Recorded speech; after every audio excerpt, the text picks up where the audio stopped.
guys, welcome back. I'm Charlie McGrath. My website's wideawakenews.com. You can head on over there, get into the chat room, and post questions or comments for myself or any of the people calling in.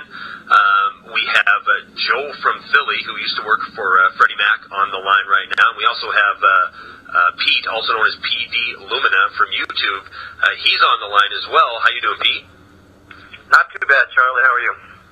Well, thank you very much for coming on tonight. I'm looking forward to getting a California update. But before I do, Joe, we were talking last night about the mortgage scam, and you were making some good points on it, and I kind of cut you off at the end of the program. Do you want to bring everybody up to speed to what you were going on about last night? Sure. We got cut off because it was the end of your program. But there are two sides of the equation. One is the mortgagor consumer side, and one is the investor side. Okay?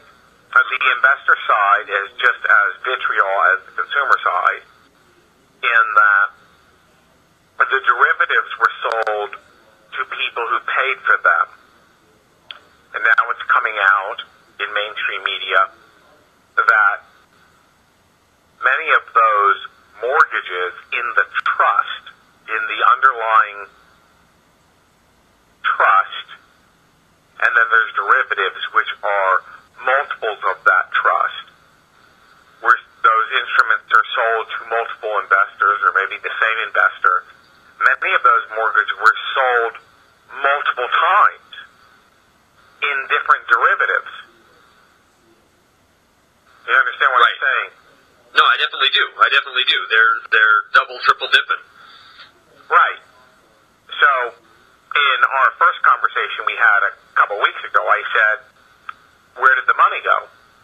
Because keep in mind that real money paid for these derivatives, these instruments that were sold to them,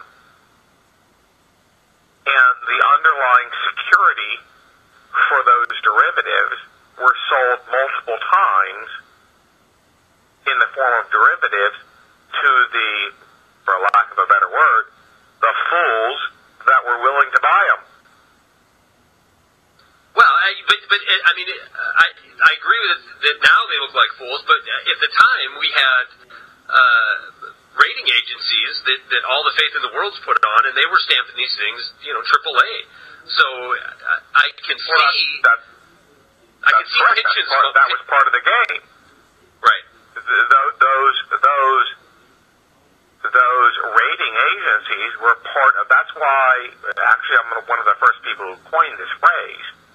And it's really not so much a coining of a phrase as much as it is an understanding of the definition of what it is racketeering.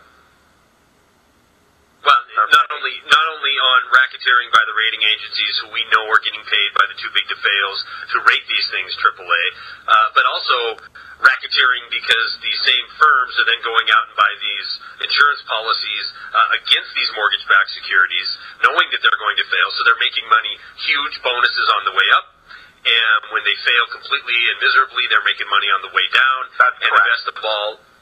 The best of all is the American taxpayer will pick up the bill for all of it, and that's exactly where we are now. The third tier of the racketeering scheme, because all financial fraud involves layering, and the layering is a convolution of the process. So, yes, the insurance on the securities, which was the it wasn't the derivatives, it was the CDSs. The credit default swaps on. Go ahead. The credit default swaps on the securities. Yes, the credit default swaps were the third tier of the fraud and the racketeering, because keep in mind that AIG never had any capital to back up the default swaps. Right. Ever. They never had any capital to back up the insurance, which was the guarantee guarantee on that insurance. So who guaranteed it? The taxpayer. Well, that's ended up. That ended up is who ultimately guaranteed it. What should have happened is AIG should no longer be in existence, along with all these other firms that created these problems. So let me ask Pete, because he's in one of the epicenters. He's in a state that represents 33% of the whole nation's economy. And Pete, I know you had to stop or cut back on making videos. Is this mortgage fraud / foreclosure fraud taking over the economic media out there? You don't hear a whole lot about what's really going on, but I've got some clients that are trying to purchase a house right now, and they're looking at foreclosures. And the interesting thing is, the banks can't accept offers on the market value of the foreclosure because it will basically destroy their balance sheets because they're all marking to fantasy right now. And it's going to be a real nightmare. I don't see any other way than a second round of bailouts because there's so much inventory out here. And the banks are forced to hold on to it at what the market value used to be or what the loan value of the house they're bankrupt. Or they can't sell it. So, they're bidding on houses that were selling for like 1.3, 1.4 million that are now down in the maybe $700,000 range. And the banks will not entertain any offers that are even reasonably close to that range. So you're seeing this massive gridlock, and I mean you can't blame the banks because especially if some of these are regional banks who never were tied up with securitizing these mortgages in the first place. Joe, please stay on the line. Pete, stay on the line. This will be the last break we'll do. We'll do the whole last half hour in talk mode. So hang out, and we'll be right back with Pete and with Joe from Philly right after this.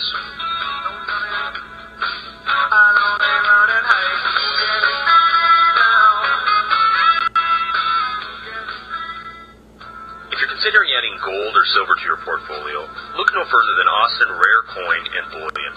They've been in business for over 20 years. They have an impeccable reputation and have handled over $50 million in transactions this year alone. For ultimate protection during a financial crisis, please consider the British Gold Sovereign. Each coin contains just under a quarter ounce of gold, making them ideal in an emergency since their small size makes them much easier to exchange. The British sovereigns were minted between 1902 and 1932 and are in brilliant, uncirculated condition, which gives the sovereign unique properties that makes them much safer than other gold coins and bars in the event of recall or confiscation. Make sure to give Austin Rare Coins a call. You're going to love their products and amazing service. Best of all, if you tell them you heard about them on Wide Awake Radio, you'll receive an immediate discount from their website pricing.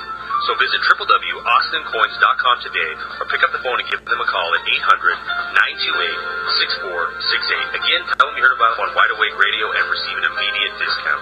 The number one more time, 800-928-6468.